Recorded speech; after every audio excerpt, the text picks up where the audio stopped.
Hola, ¿qué tal? Muy buenas tardes. Nos encontramos transmitiendo en vivo desde México y Miami con Estudiabetes.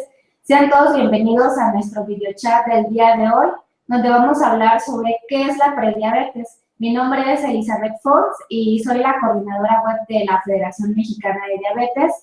Y bueno, el día de hoy contamos con la presencia del doctor Yamamoto, quien nos va a estar compartiendo durante esta hora información acerca de qué es la prediabetes, cómo cuidarnos, cómo prevenirla, entre otras cosas más. Hola, muy buenas tardes, doctor. Muy buenas tardes, gracias por la invitación. Bueno, les comento, el doctor es médico endocrinólogo y bueno, él nos va a estar compartiendo durante este rato un poquito más de su experiencia. Y bueno, te agradecemos mucho el poder participar el día de hoy con nosotros.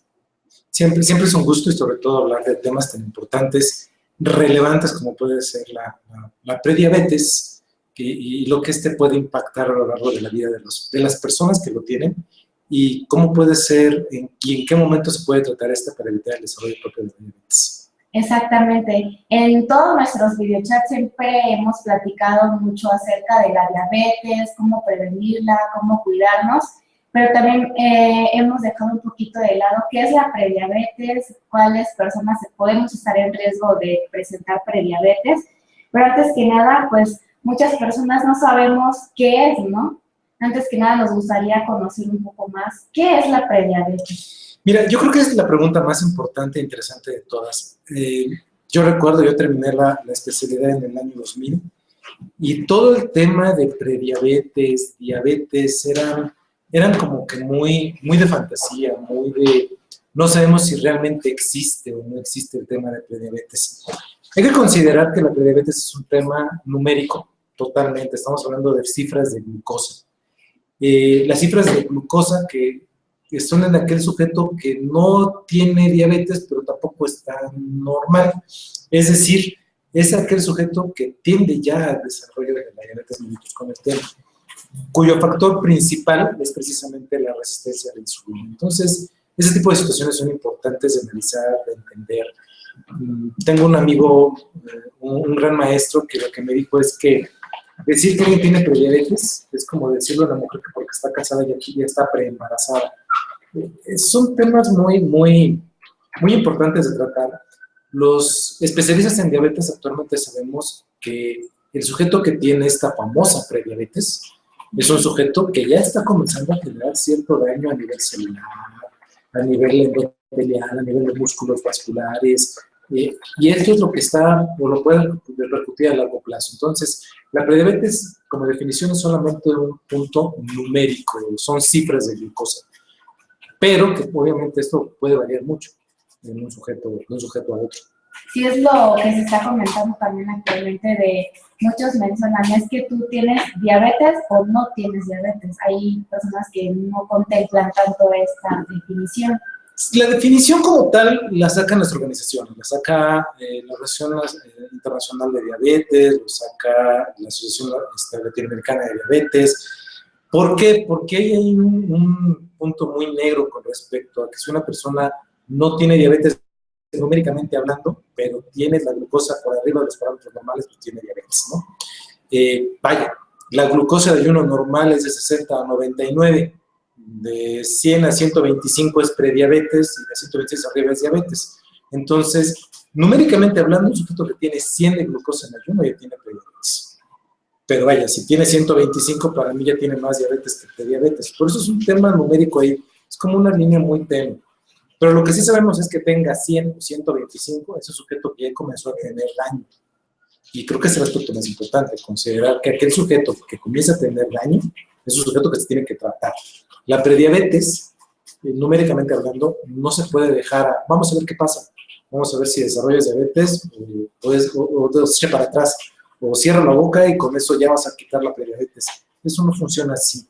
La prediabetes actualmente se trata, se da medicamento. Entonces, ya el entorno es diferente, ya no se trata nada más de una preenfermedad, se trata ya de una patología, se trata ya de una condición de que tiene que darse medicamento y tiene que darse modificaciones del estilo de vida. Y eso es lo más importante de considerar. Así es, exactamente. Entonces nos mencionaba que para definir que una persona tiene prediabetes existen niveles de glucosa específicos. Así es, los niveles de glucosa específicos en ayuno en una persona sana de 60 a 99. Prediabetes de 100 a 125 y de diabetes, diagnóstico de diabetes 126 o más. Glucosa, poscarga de glucosa, 2 horas después de haber tomado la carga de glucosa. Normalmente es abajo de 140 un sujeto sano, de 140 a 199 el sujeto con prediabetes y de 200 o más el sujeto con diabetes. Que yo creo que es el punto importante, ver qué tan prediabetes tiene. Si tiene 141, numéricamente hablando, tiene prediabetes. Entonces, hay que hacerse como que más estudios. Si la persona tiene 199, pues bueno, ya tiene más diabetes, o sea, se tiene que tratar. Por eso te digo que es un concepto numérico, pero metabólicamente hablando ya hay un daño. Ok, y muchas personas nos preguntan cuál es el estudio ideal para uno poder detectar que tiene prediabetes. ¿Cuáles son los estudios que se realizan? Bueno, hay varios. Yo creo que el más común de todos es la determinación de glucosa de ayuno y postprandial y ver precisamente si se encuentran estos parámetros. Existen, por ejemplo, cálculos matemáticos que hace un médico en su consultorio con valores de glucosa y de insulina, que se llaman HOMA, y me va a decir si los niveles de insulina son los adecuados para los niveles de glucosa, o tengo mucha insulina. Y si tengo mucha insulina, tengo resistencia a la insulina. Y si esta persona todavía no tiene alteraciones de glucosa, pero sí le tiene la insulina, bueno, eso me va a generar prediabetes. Y más aún, ahora todavía hay pruebas moleculares que pueden anteceder a esto y que me pueden ayudar a prevenir el desarrollo de incluso alteraciones de resistencia a la insulina. Que yo creo que ese es otro punto importante. Cuando hablamos de prediabetes, numéricamente hablando, toma nada más en cuenta los niveles de glucosa. Pero si nos damos un salto atrás, existe la resistencia a la insulina. Y el sujeto que tiene resistencia a la insulina va a generar alteraciones de glucosa, que es prediabetes. Entonces, puede ser que la glucosa de ayuno esté normal, la glucosa poscarga esté normal, y sin embargo es el sujeto que tiene un exceso de insulina. Y obviamente eso, pues el médico especialista mete una calculadora y nos da los parámetros, o incluso estudios muy moleculares específicos que nos pueden anteceder y nos pueden decir, este sujeto tiene resistencia a la insulina. Y eso, esta persona, si no se le hace algo, va a desarrollar alteraciones de glucosa. Pero cuando ya tenemos alteraciones de glucosa, ya es como que debemos de pensar que ya tenemos un daño en alguna parte del cuerpo, en los vasos sanguíneos. Entonces sí es importante que consideremos que el sujeto con diabetes, su daño comenzó desde que tenía prediabetes. Y el sujeto con prediabetes, su daño comenzó desde que tenía resistencia a la insulina. Entonces hay que detectarlo desde que tiene resistencia a la insulina o los datos claros de resistencia a la insulina. Exactamente, y luego como en algunas ocasiones no es visible ninguna complicación, no porque me sienta bien no me voy a checar, ¿no? Yo creo que ese es un comentario muy valioso. Las personas que tienen diabetes normalmente no se sienten mal. Y cuando se sienten mal, pues ya es como que tarde para hacer muchas cosas. Entonces, a veces dicen, es que ¿para qué me voy a tomar esto? Yo estoy bien. Eso es en diabetes. Ahora, en prediabetes es peor, porque en prediabetes de plano sienten que todo está bien, que todo es normal, que los niveles de glucosa están ligeramente altos y con llevar una dieta y ejercicio me voy a componer. Y tampoco es cierto. O sea, se requiere una intervención y un cambio en el estilo de vida. No es matarse de hambre, es comer bien, por ejemplo. Y yo creo que eso es lo que hay que hacer entender al médico y al paciente. Y, por ejemplo, nos comentaba de la resistencia a la insulina, que es como un paso antes de desarrollar la prediabetes. ¿Hay alguna manera de ver algún síntoma? Hay datos clínicos muy claros. Evidentemente, la obesidad abdominal, es decir, el abdomen grande es un signo. La obesidad, el sedentarismo, la acantosis nigricans famosa, que es la mancha en la nuca, axilas, wingles, que es una mancha negra, aterciopelada, rugosa. En las mujeres, el famoso síndrome de ovarios poliquísticos, que a veces lo que menos tiene son quistes en el ovario. Ese tipo de situaciones me van a decir, bueno, tiene resistencia a la insulina. Hay personas que van a desarrollar esa resistencia a la insulina y se van a dar cuenta cuando tengan, por ejemplo, bajas de glucosa. Imagínate, yo acabo de ver incluso un paciente interesante porque este paciente tiene la costumbre de desayunar una gran cantidad de carbohidratos y a cada 2 horas tiene hambre. Y tiene hambre porque nada más come carbohidratos. Entonces, ¿qué pasa? Un sujeto tiene resistencia a la insulina, tiene mucha insulina. Come glucosa, todavía sube más la insulina. La insulina baja la glucosa, pero la baja de más. Entonces, un sujeto que cada rato tiene hambre. Te voy a poner un ejemplo. Vamos a suponer que va y se desayuna unos pancakes con crema chantilly, le pone todavía cajeta, mermelada y pone una cereza. Se desayuna eso y dice, ya, desayuné, no voy a tener hambre. Como es puro carbohidrato, a las 2 horas va a tener hambre. ¿Por qué? Porque el exceso de insulina va a ocasionar que tenga hambre todo el tiempo. Entonces favorece más obesidad, más insulina, desgaste pancreático, después ocasiona prediabetes y finalmente diabetes. Así es, exactamente. Y respecto a la prediabetes, nos estaba comentando que, por ejemplo, la obesidad abdominal, ¿no? En mujeres mayor a 80, en hombres mayor a 90, podemos tener este tipo de riesgo de prediabetes. Yo creo que uno de los criterios más importantes sí es medirse la cintura. No todo es índice de masa corporal, hay que medirse la cintura. El médico tiene que aprender a medir la cintura, el paciente tiene que saberse medir la cintura. Los tratamientos que le damos a los pacientes, los especialistas, más que para bajar peso, es para bajar tallas, ¿sí? Entonces, eso es importante. No es lo mismo la mujer que tiene un índice de masa corporal elevado porque tiene mucha cadera, aquella que tiene mucho abdomen. Entonces, es importante que aprendamos a medirla, que las personas hagan la práctica en su casa, no nada más se pesen, se midan. Y el médico que da tratamiento le enseña al paciente que lo que vamos a buscar es esta disminución de tallas.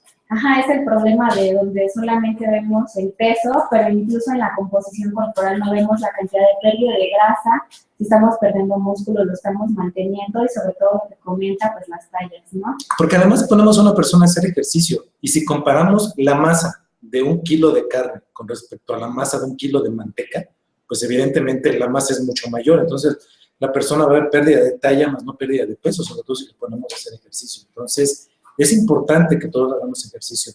Yo siempre le digo a mis pacientes, el tener resistencia a la insulina, prediabetes o diabetes, no los condiciona ni los condena. Al contrario, va a comer, vivir y hacer ejercicio como deberíamos de comer, vivir y hacer ejercicio todas las personas.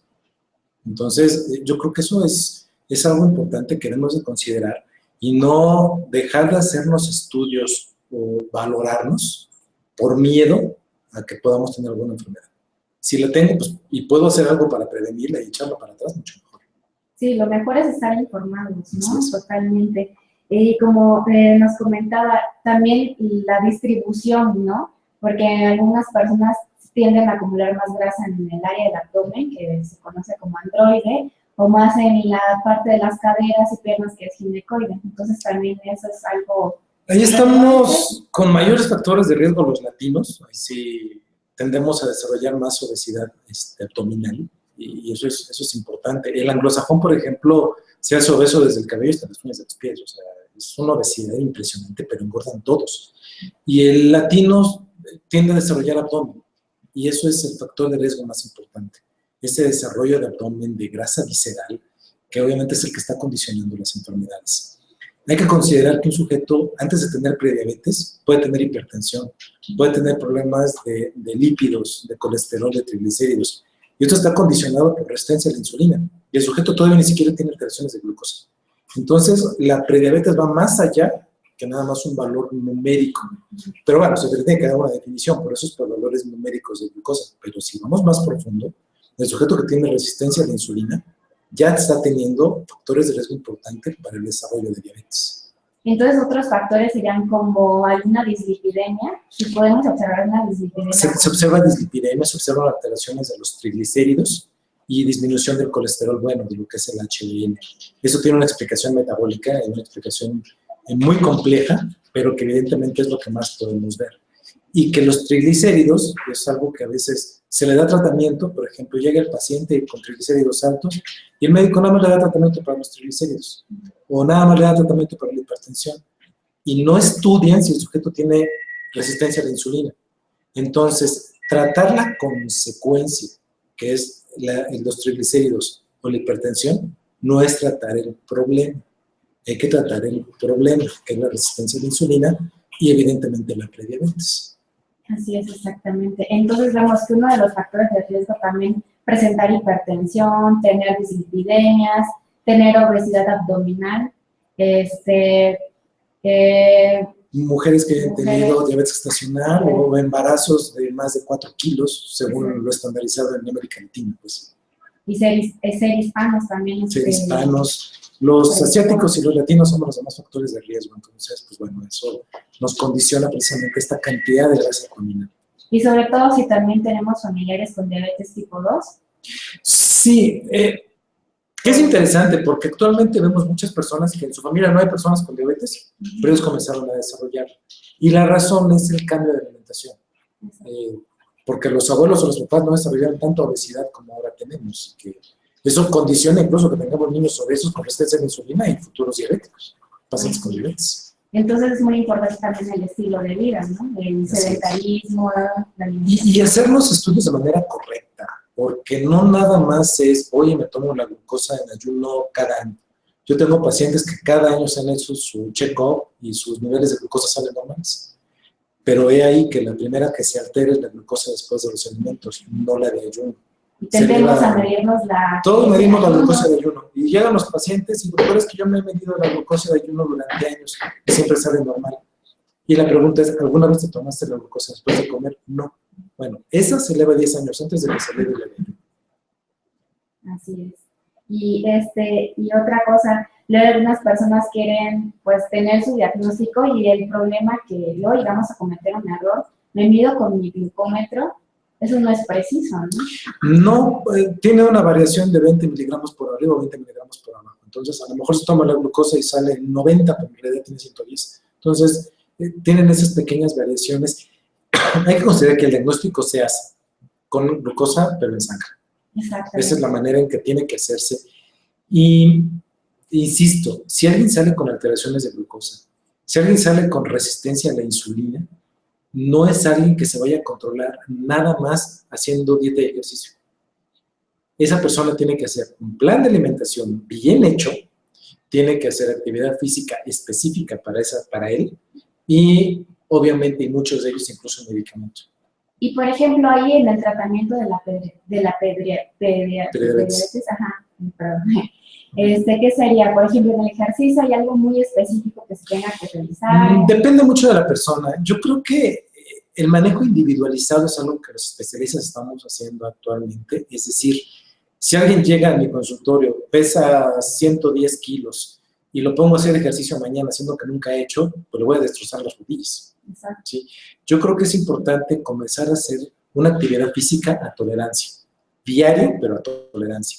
¿Sabe qué? Salgas a caminar 10 minutos. Si lo tolera, bueno, camine 15. Si lo tolera, bueno, camine 20.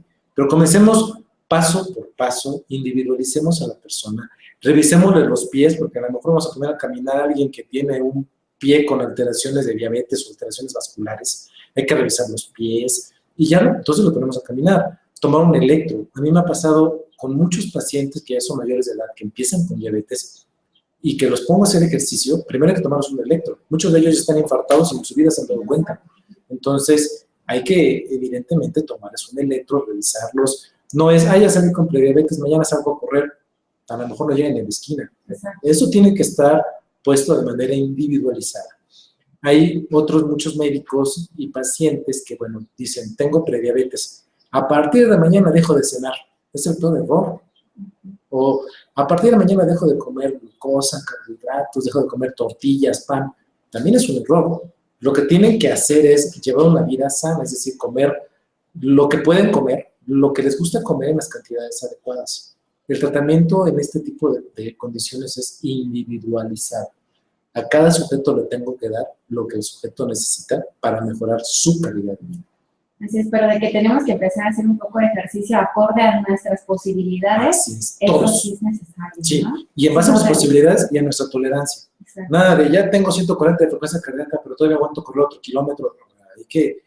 Hay que hacerlo real y lo que voy a hacer toda mi vida. Hay muchos grupos de nutrición, por ejemplo, que a los pacientes les ponen dietas muy estrictas. Yo quisiera ver que alguien siga una dieta muy estricta más allá de 6 meses. Es la cosa más horrible. Hay que hacer cosas que son reales. O sea, hay que ponerle a alguien a comer lo que va a comer el resto de su vida. No, imagínate a alguien que a mí me llegan pacientes de 70 años, que tiene 70 años haciendo lo que quieren. No le voy a decir, mañana deja de comer. De un día para otro. O sea, eso no va a ocurrir. Va a buscar a otra persona o se va a asustar. tengo que sea algo real, paso a paso, lentamente, comunicación médico-paciente, y que obviamente nos comuniquemos de tal manera que él ajuste su calidad de vida, pero a su ritmo, no al que yo quiera. Exacto, lo importante aquí es fomentar un estilo de vida más saludable, no cambiar de un día para otro, pero comenta paso a paso. No se puede, o sea, yo he intentado hacer cambios radicales en mi estilo de vida de un día a otro y, o sea, no hay manera de que eso lo pueda sostener porque no es real. Hay que hacer las cosas reales. Hay pacientes que llegan a mi consultorio pesando 100 kilos y me dicen, para dentro de 2 meses, quiero pesar 50. Eso tampoco va a pasar. Entonces, hay que hacer las cosas reales. Hay que plantearnos objetivos reales, hacernos estudios reales y tomar medicamento. Muchos de estos, los médicos van a recetar el medicamento adecuado para cada condición. Y, por ejemplo, el tratamiento médico que se realiza en la prediabetes, no más farmacológico, ¿nos podría dar un ejemplo de...? Bueno, el medicamento que casi siempre se emplea en los problemas de resistencia a la insulina es la metformina, es un medicamento que se emplea a diestra y siniestra, creo que a veces se emplea hasta de más, pero hay que considerar que la metformina la vamos a dar cuando existe esta resistencia a la insulina, si no, no tiene razón de ser, porque lo que hace es mejorar la sensibilidad, sobre todo de hígado, a lo que es los niveles de insulina. Entonces, primero que nada hay que ver cómo está, ¿sí? Porque está muy sobreutilizada. Y obviamente enfocar si esta es útil o no para cada individuo. Llegan muchas personas que toman este tipo de medicamentos como metformina y nadie se las indicó. Como se enteraron que es un medicamento bueno para problemas de glucosa elevada, se la toman. Y tampoco. Hay que ver cómo está. O sea, eso tiene que hacerlo por fuerza un médico. No tiene que ser un especialista, pero sí tiene que ser alguien que sepa ver ese tipo de problemas. O también hemos visto que algunas personas llegan a consumir metformina porque mencionan que pueden mejorar su peso de esa manera. Que eso es, yo creo que uno de los mitos más grandes que hay. La metformina no hace que pierdas peso, hace que pierdas tallas. Porque lo que hace es mover la grasa visceral. Entonces, sí, eventualmente te hace perder peso, pero el peso, la pérdida de peso real con metformina es de 1 a 2 kilos por año. Entonces, me hace perder más peso cerrar la boca que tomar metformina. La metformina me ayuda a movilizar la grasa, pero visceral, no hace perder tallas.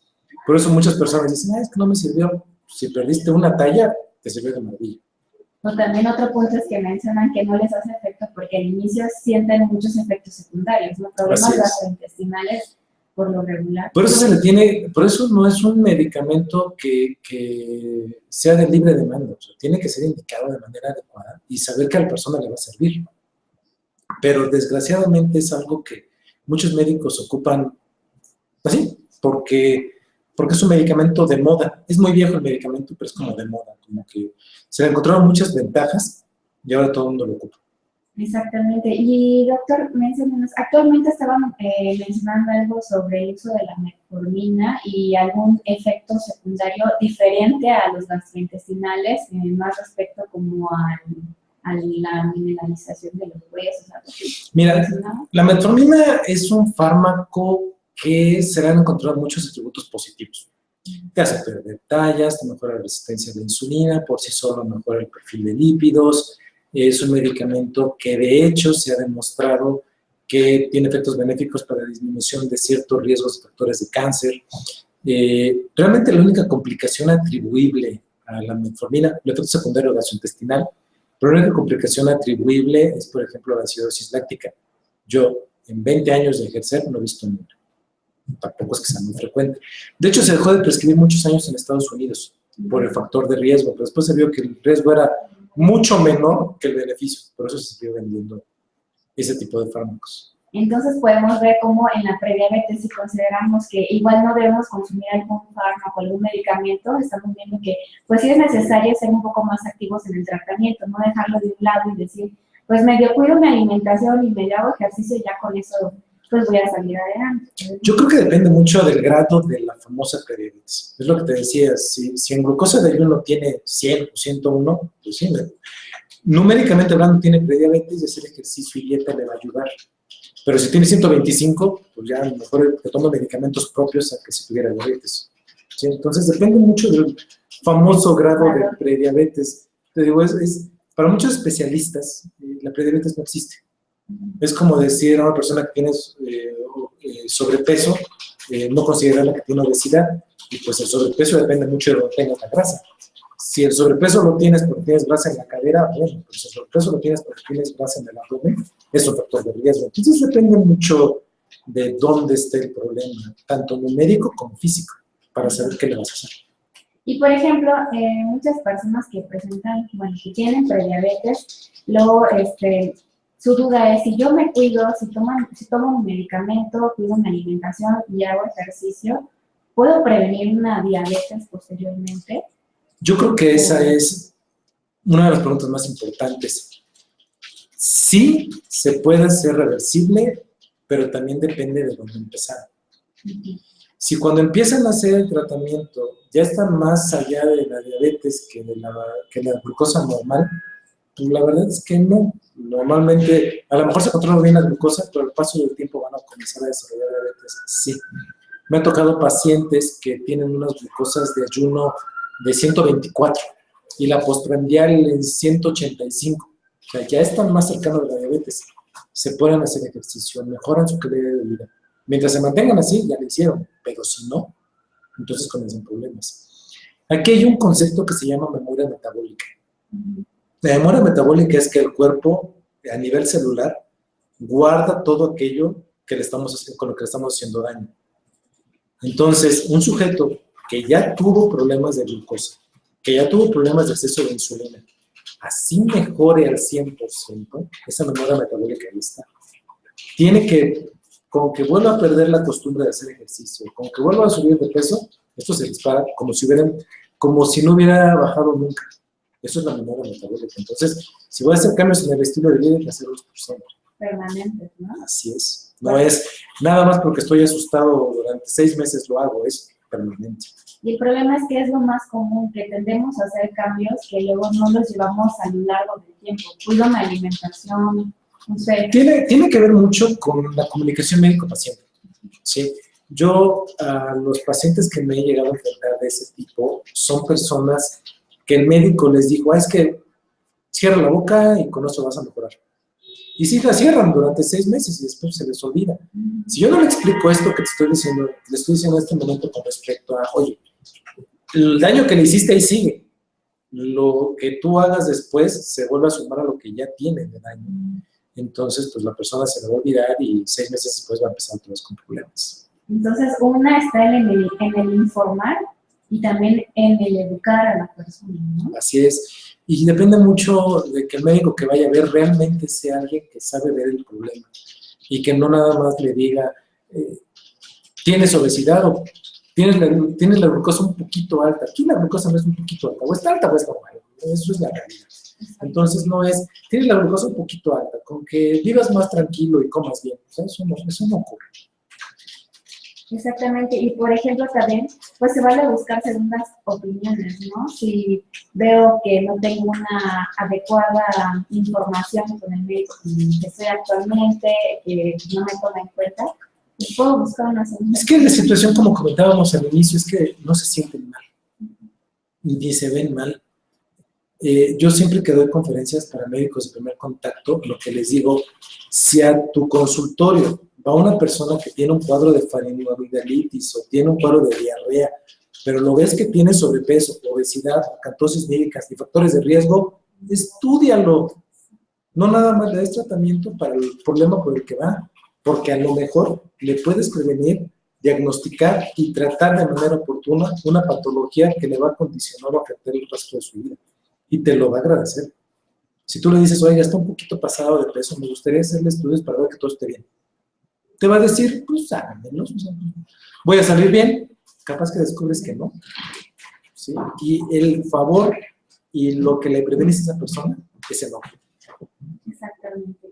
Entonces, por ejemplo, también hay pacientes a los que su médico les dice, bueno, tú tienes diabetes. Pero también en nosotros podemos preguntar más, ¿no? Porque hay quienes dicen, no es que yo tengo diabetes, pero no sé qué tipo de diabetes tengo.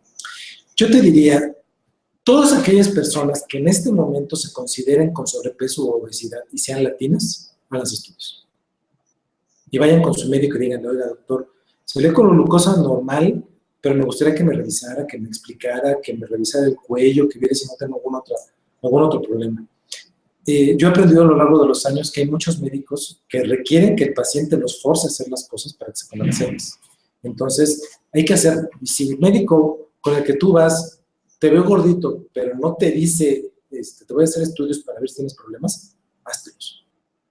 ¿Sí? Hazte tu glucosa de ayuno, tu glucosa postprandial, y si alguna de estas sale alterada, oiga, doctor, es que me gustaría que me revisara, me explicara, y hay que hacerlo. Tu presión arterial, un perfil de lípidos. Sí, no es, tengo gripita, voy y veo al médico y que nada más me vea la garganta, no. Un buen médico es aquel que te ve la garganta y de paso te va a revisar a ver si no tienes otro problema ocasionado por tu sobrepeso. Y ser latino y tener sobrepeso son los factores de riesgo más importantes, pues bueno, si yo le pregunto a un grupo de 100 personas y me hacía a voz alta, ¿quién aquí tiene familiar, amigo, conocido cercano con diabetes? Todos van a levantar la mano. Pues bueno, si es tan frecuente, quiere decir que yo tengo riesgo, ¿no? Entonces me tengo que hacer los estudios. Exactamente. Y, por ejemplo, mencionábamos que si una persona tiene prediabetes, forzosamente va a desarrollar diabetes. Ya nos comentaba que pues, también dependía, ¿no?, de en qué momento se hace la detección, el tipo de tratamiento que va a llevar. Pero, por ejemplo, si una persona tiene prediabetes, es posible que pueda llegar a sus valores normales y no seguir en ese estado. Sí es posible, pero insisto, numéricamente. O sea, voy a hacer que sus valores de glucosa estén normales. Te voy a poner mi ejemplo personal. Yo era una persona que pesaba 125 kilos. Yo desarrollé alteraciones de la glucosa. Actualmente estoy normal, pero yo sé que con que suba yo de peso todo se va a disparar. Entonces, hay que considerar nada más ese tipo de situaciones. Sí puede ser reversible, pero tengo factores de riesgo que me pueden ocasionar que vuelva a comenzar con diabetes. Y, por ejemplo, considera que por ejemplo, el fumar puede dañar algún aspecto. Los malos hábitos como el tabaquismo, por sí solo el tabaquismo altera de manera importante los vasos sanguíneos, ocasiona lo que se llama estrés oxidativo, ocasiona factores inflamatorios a nivel orgánico, por sí solo el fumar. La obesidad es otro factor que ocasiona problemas inflamatorios y estrés oxidativo. La diabetes es otro factor que ocasiona lo mismo, entonces imagínate las tres cosas juntas. Exacto. Entonces, el tabaquismo es un factor de riesgo para aumentar la resistencia a la insulina, pero peor aún, para aumentar los daños ocasionados por la resistencia a la insulina y la diabetes. Aquel sujeto que tiene resistencia a la insulina, glucosas alteradas o diabetes y además fuma, el riesgo de tener daños vasculares es gravísimo. Entonces, si fumar es malo, en esas condiciones más. Ya sea que tenga prediabetes, diabetes o tenga alguna resistencia a la insulina, sabemos que eso abona a que... Ahora, es fumar tanto activo como pasivo, porque a lo mejor yo no me lo fumo, pero fumo a mi pareja y yo me lo respiro. Incluso actualmente mencionaban también que el aroma de cigarro de terceras personas también puede ser perjudicial para la salud, ¿no? Sí, totalmente, me daña igual o peor. Y también, por ejemplo, luego estábamos hablando un poco de la resistencia a la insulina, que es un paso para la prediabetes, y algunas manifestaciones de qué manera la podemos observar, como el oscurecimiento en el cuello, nudillos, etcétera. Muchas veces vemos también a niños que tienen estas alteraciones, y vemos que el niño tiene sobrepeso, obesidad, que tiene estas manchas en el cuello, pero los padres luego no hacemos nada. No es normal, fisiológicamente hablando, tener un niño entre 2 y 4 años con obesidad. Actualmente vemos muchos. Digo, no es normal porque en ese momento tenemos un desgaste importante de células grasas, no tenemos formación. Es el momento en que no. Sin embargo, tenemos muchos niños con obesidad. Estamos aumentando el riesgo de obesidad en los niños, aumentamos el riesgo de desarrollo de resistencia a la insulina y el riesgo de desarrollo de diabetes.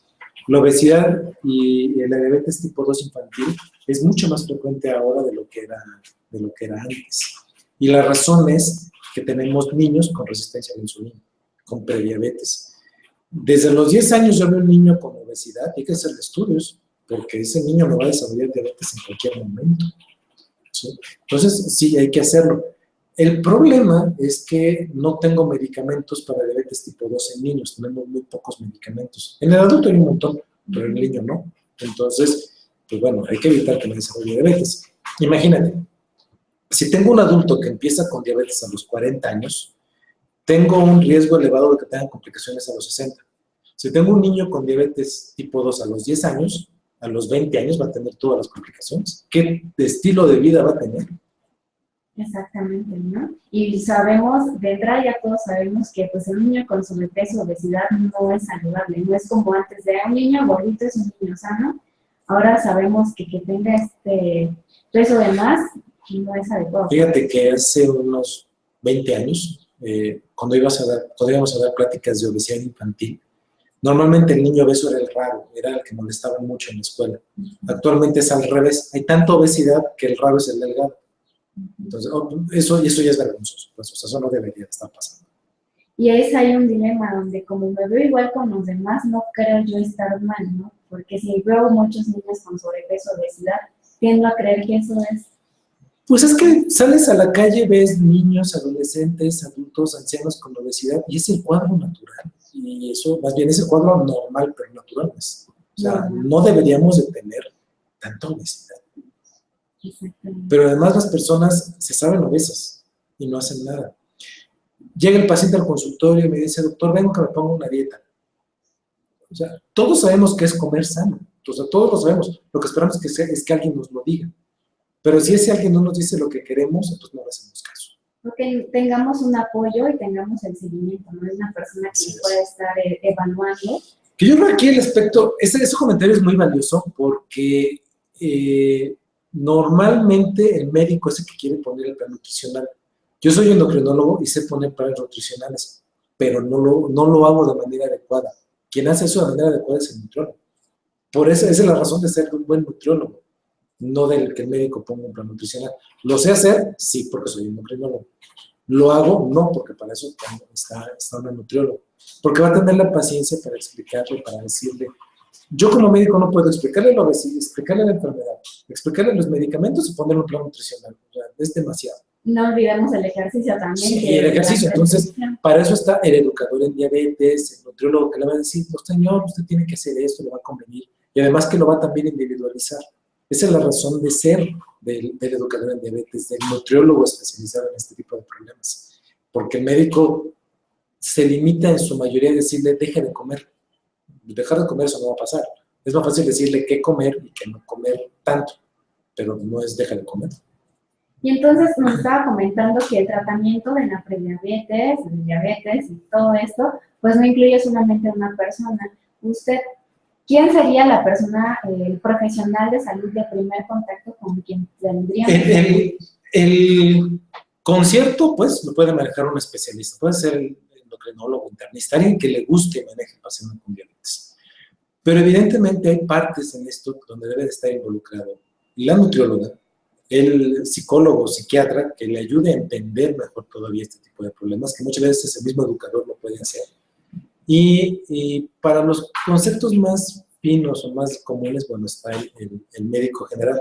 ¿Por qué? Porque obviamente si el paciente con diabetes tiene un cuadro de gripal, pues no va a ir con el especialista que le trate la gripe.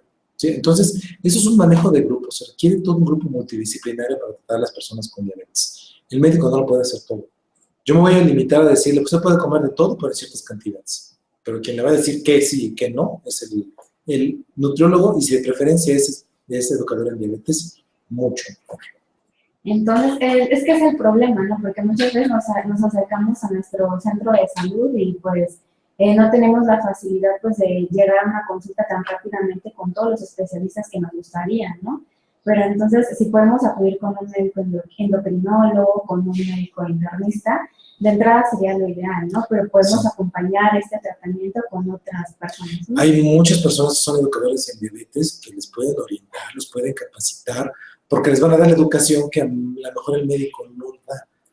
A los médicos se les enseñó a tratar la diabetes en base al terrorismo, es decir, o te controlas y haces lo que yo digo, o te vas a quedar ciego y te van a amputar, y eso tampoco va a pasar, ¿no? Entonces, yo creo que el educador en diabetes juega un papel básico en esto. El educador en diabetes y el médico tienen que trabajar en conjunto con el paciente con diabetes. Eso es fundamental en este tipo de problemas. Ahora, el educador en diabetes no nada más es para cuando tiene diabetes, es para cuando tiene prediabetes o cuando tiene resistencia a la insulina o cuando está obeso. Entonces, para eso lo hace maravillosamente bien. porque no hablamos solamente del tratamiento, sino de la prevención, incluso de la promoción en la salud, ¿no? Así es. ¿Cómo, cuándo, qué estudio hacerse? Yo creo que una persona con diabetes acude una vez cada 3 meses o cada 6 meses cuando está controlado con el especialista, pero el resto del tiempo está con el educador. Eso es lo correcto. Y por ejemplo, ahí nos mencionaba un poco sobre el control, entonces, con prediabetes. Muchos sabemos de los estudios que pues, se tienen que hacer las personas que viven con diabetes, ¿no? De hacer un estudio de fondo de ojo una vez al año, de visita a otro oftalmólogo, ¿no? Entonces, en las personas con prediabetes, básicamente los mismos, porque la persona con prediabetes ya comenzó a tener, como te decía, alteraciones de lípidos, colesterol, triglicéridos, ya comenzó a tener, o puede llegar a tener ya problemas cardiovasculares, hay que tomarle su electro, hay que hacer exactamente la misma rutina de estudios. Claro, no espero que esté tan dañado o tan alterado como una persona con diabetes cuando empieza, pero sí espero que me sirvan como parámetro para tratar. ¿Sí? Si la persona con prediabetes ya tiene alteraciones de triglicéridos, pues no porque deje de comer grasas le van a bajar. ¿Sí? A lo mejor hay que darle tratamiento para la resistencia a la insulina y también para los triglicéridos. Por eso es tan importante. Lo vital aquí es evitar llegar a eso. ¿Cómo? Pues evitar la obesidad. ¿Cómo? Haciendo mis estudios. ¿Cómo? Pues tener buenos hábitos. Más que nada, enfocarnos también mucho a todos los factores de riesgo que pueden ser modificables, como comentaba, ¿no? El mantener un peso adecuado para mi estatura, el mantener una circunferencia de cintura también adecuada, abajo de 80 en mujeres, abajo de 90 en hombres, mantener un adecuado perfil lipídico, ¿no? Como nos comenta, hacernos un estudio. ¿Y qué tan benéfico es, por ejemplo, una persona con prediabetes también realizarse su hemoglobina glucosilada? La hemoglobina glucosilada también es un parámetro, no en México, no está muy bien estandarizado, pero que también funciona para poder ver si la persona tiene esta famosa prediabetes. Sin embargo, la hemoglobina glucosilada es más para evaluar el control y en persona con diabetes y dar el tratamiento adecuado. No está tan estandarizada como diagnóstico. Sí, es más estandarizada para saber qué voy a dar como tratamiento. Entonces, como control, ¿se podría utilizar o de preferencia solamente su glucosa en ayuno? Se puede ocupar, obviamente hay que tomar la hemoglobina glucosilada basal, porque a lo mejor mi glucosa de ayuno y postprandial están como en valores de prediabetes, pero le tomo la hemoglobina glucosilada y está en 7, bueno, ya tiene diabetes, ¿no? Entonces, hay que también tomarla para saber de qué partimos. Y obviamente esta hemoglobina glucosilada se vuelva lo más normal posible. Recordemos que la hemoglobina glucosilada es el promedio de 3 meses. Entonces, los pacientes y los médicos tendemos a ver lo que queremos. Entonces, a lo mejor el paciente antes de acudir a consulta, una semana antes, hace todo perfecto y están maravillosamente bien estos estudios de glucosa de ayuno y postprandial, pero la hemoglobina glucosilada va subiendo. Entonces, pues quiere decir que la diabetes está evolucionando y hay que dar tratamiento para diabetes. Y, por ejemplo, lo que se recomienda en diabetes es medirla cada 3 meses, ¿no? Lo ideal, aunque no siempre es posible. Pero en la prediabetes... Depende de con qué partimos. Si partimos con una hemoglobina glucosilada también ya más pegada a la diabetes, lo que no sé, tiene 6.4, yo la haría cada 3 meses hasta que vea que ya se convierte en 4, o abajo de 5. ¿Y si está más pegado a lo normal? Pues bueno, se lo puedo pedir a los primeros 3 meses, y si ya empezó a bajar, bueno, se lo pediría a los 6 meses, a los 8 meses, dependiendo ya de cada sujeto. Que yo creo que ahí las guías existen, pero lo importante es el criterio del médico. La guía me va a decir, tómalo cada 3 meses, pero pues el criterio del médico me dice, no se lo puede estar tomando cada 3 meses, pues bueno, se lo tomo cada 6, ¿sí? Pero que se esté checando la glucosa. Las guías también me dicen que se cheque glucosa de ayuno y postprandial con medidores de glucosa. Pues bueno, no todos pueden, entonces también hay que espaciarlas según el criterio de cada médico. Y obviamente un acuerdo con el paciente. Entonces también las mediciones con su glucómetro en la prediabetes no es tan intenso. ¿O? No es tan intenso y también depende mucho de lo que me diga el paciente. A mí me llega un paciente y me dice que el trabajo, la suegra o la alimentación, o ese tipo de cosas le sube la glucosa. La única manera en que voy a saber si eso es cierto es que se tome la glucosa. Si alguien me dice cada vez que voy a mi casa me sube la glucosa y me lo demuestra, la receta va a decir ya no vayas a tu casa. Vaya, eso es importante, es demostrar qué es lo que le sube realmente la glucosa. Eso le va a ayudar a modificar su estilo de vida. Que bueno, la relación también con su familia también entra, como comenta, entre los Eso es vital, porque si yo empiezo con prediabetes hoy y tengo un hijo que está con obesidad, él tiene factores de riesgo. Entonces, pues yo empiezo a estudiar desde ahora. E incluso ya se están haciendo pruebas genéticas que me dicen si genéticamente estoy condicionado al desarrollo de diabetes. Y sí, pues más a mi favor, me tengo que poner a hacer algo. Aunque esté yo delgado y todos mis estudios normales y genéticamente estoy condicionado, pues voy a tratar de no ser obeso nunca. Exactamente, o sea, si ahorita no presento sobrepeso o obesidad, pues al menos tengo que tratar de mantener mi peso ideal, ¿no? Así es. Y el ejercicio, como comento, independientemente si tengo diabetes, prediabetes, es una recomendación que todas las personas debemos realizar actividad física. Es lo que te decía, ¿para qué me espero a tener un problema si puedo evitarlo? Y más allá, si ya sé que tengo todos los factores de riesgo, pues mejor no engordo. La persona con diabetes, prediabetes o resistencia a la insulina va a comer y va a tener un estilo de vida saludable. ¿Para qué esperarnos a tener diabetes, prediabetes o resistencia a la insulina si puede llevar un estilo de vida saludable antes?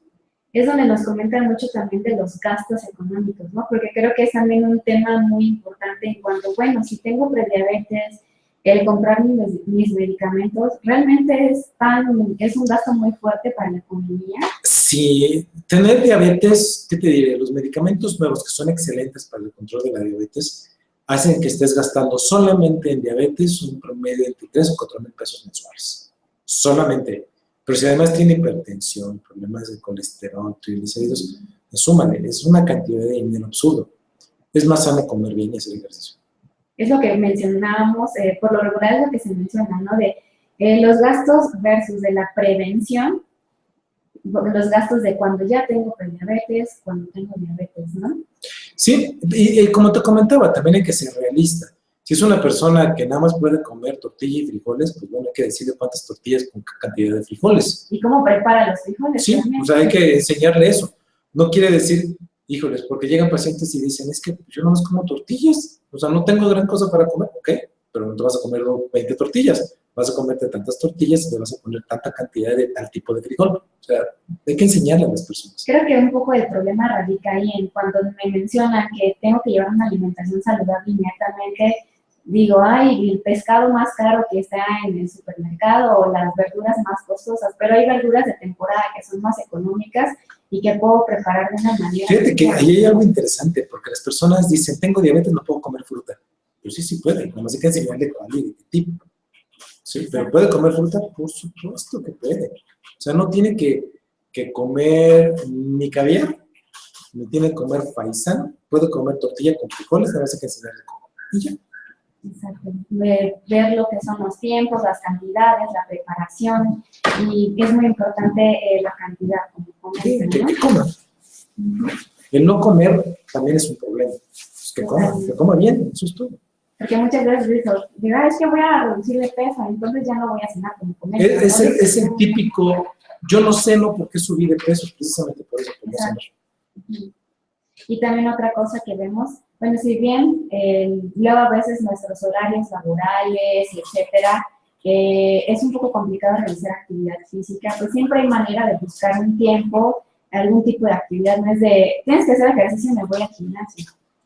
Yo tengo pacientes que trabajan 8 a 10 horas diarias en una oficina. Lo que le digo, bueno, por cada 2 horas que estés sentado, párate a caminar 10 minutos. Pero caminar, o sea, no es, me paro, párate, camina 10 minutos, regresa. O sea, haz algo, muévete. Y todos podemos buscar el tiempo para que te puedas parar 10, 15 minutos, es una vuelta, hagas algo. Así es, entonces vemos que lo importante también es, si bien es llevar un adecuado tratamiento para la prediabetes, también es, lo ideal es pues, poder prevenirla una vez antes de que tengamos todas esas complicaciones. Y más allá de la prediabetes, la resistencia a la insulina. Porque muchas veces no lo contemplamos. Y sobre todo, si yo no sé de la resistencia a la insulina, pues cómo me voy a informar, cómo me voy a checar, cómo voy a ir con el médico si no estoy informado, ¿no? Así, pero ahora ya lo sabemos. El paciente con diabetes comenzó por prediabetes, que comenzó por resistencia a la insulina, que comenzó por el desarrollo de obesidad, en un sujeto que además es latino. O sea, tengo todos los factores. Entonces, a su consideración, ¿cuáles serían los factores que una persona puede modificar, algún factor de riesgo para la prediabetes y diabetes que la persona puede modificar que sea muy importante? Obviamente en nuestra alimentación tenemos que perder peso, tenemos que evitar el sobrepeso, la obesidad, tenemos que evitar el sedentarismo, tenemos que pararnos, movernos, tenemos que evitar el tabaquismo, ¿sí? Y el consumo elevado tanto de carbohidratos como de grasas es importante, es decir, que estén balanceados. Tenemos que evitar, ya mencionaba, el tabaquismo y obviamente hacerse los estudios de manera oportuna. No puedo modificar ni mi sexo, ni mi raza, ni mi herencia. Todo lo demás es modificable. Y también, por ejemplo, el consumo de alcohol puede ser... el consumo de alcohol, que no está prohibido, pero tiene que formar parte de mi plan de nutrición. O sea, no es, además de que como, me tomo el alcohol, ¿no? Lo que tome tiene que formar parte de mi nutrición. Claro, no va a estar toda mi nutrición en el alcohol. Sí, tiene que formar parte. No es. Es como la frecuencia, la cantidad, el tipo de bebida. ¿Qué tipo de bebida?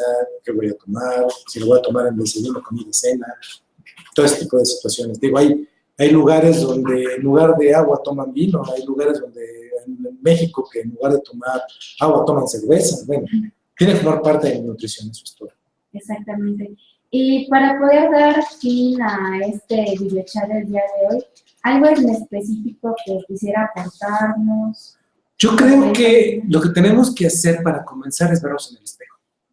Si cuando nos vemos en el espejo vemos a alguien que tiene sobrepeso, vemos a alguien que tiene obesidad y dentro de los antecedentes tengo a alguien con diabetes, tengo que ir con el médico y pedirle que me revise, pedirle que me haga los estudios oportunos y que me diga si tengo factores de riesgo.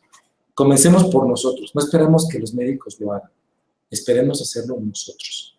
Revisémonos, analicémonos, veámonos y si veo que tengo el factor de riesgo, comencemos el arduo trabajo de evitar las enfermedades.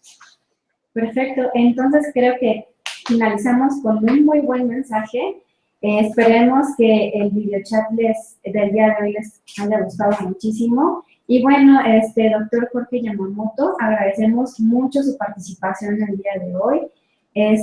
Como si nos queda cualquier duda o cualquier comentario, pues saben que pueden ponerse en contacto con nosotros. O también, doctor, no sé si quisiera dejarnos algún medio de comunicación. Les doy mi correo electrónico, es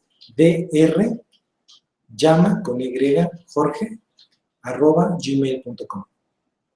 Ok, perfecto. Y bueno, nosotros nos despedimos, pues no sin antes agradecer a toda la comunidad de Estudiabetes que nos hace el honor del día de hoy de participar y pues de compartir este espacio para ustedes y poder aprender un poquito más pues, de diabetes, prediabetes, resistencia a la insulina, etcétera. Y bueno, doctor Jorge Yamamoto, agradecemos mucho su participación. Nosotros vamos a seguir en contacto pues con más videochats y pueden ponerse en contacto con nosotros. Saben que tenemos nuestra página web www.fmdiabetes.org. Nos pueden buscar en el Twitter como @fmdiabetes, en Facebook como FedMexDiabetes, ¿no? Y bueno, muchísimas gracias por estar el día de hoy con nosotros.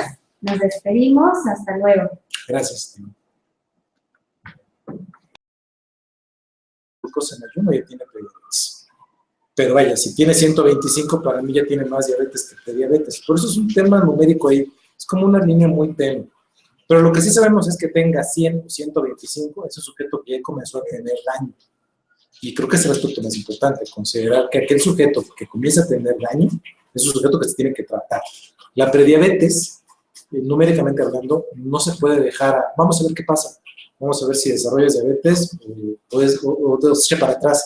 O cierra la boca y con eso ya vas a quitar la prediabetes. Eso no funciona así. La prediabetes actualmente se trata, se da medicamento. Entonces, ya el entorno es diferente. Ya no se trata nada más de una preenfermedad. Se trata ya de una patología, se trata ya de una condición y que tiene que darse medicamento. Y tiene que darse modificaciones del estilo de vida. Y eso es lo más importante de considerar. Así es, exactamente. Entonces nos mencionaba que para definir que una persona tiene prediabetes existen niveles de glucosa específicos. Así es, los niveles de glucosa específicos en ayuno en una persona sana de 60 a 99. Prediabetes de 100 a 125 y de diagnóstico de diabetes 126 o más. Glucosa poscarga de glucosa, 2 horas después de haber tomado la carga de glucosa.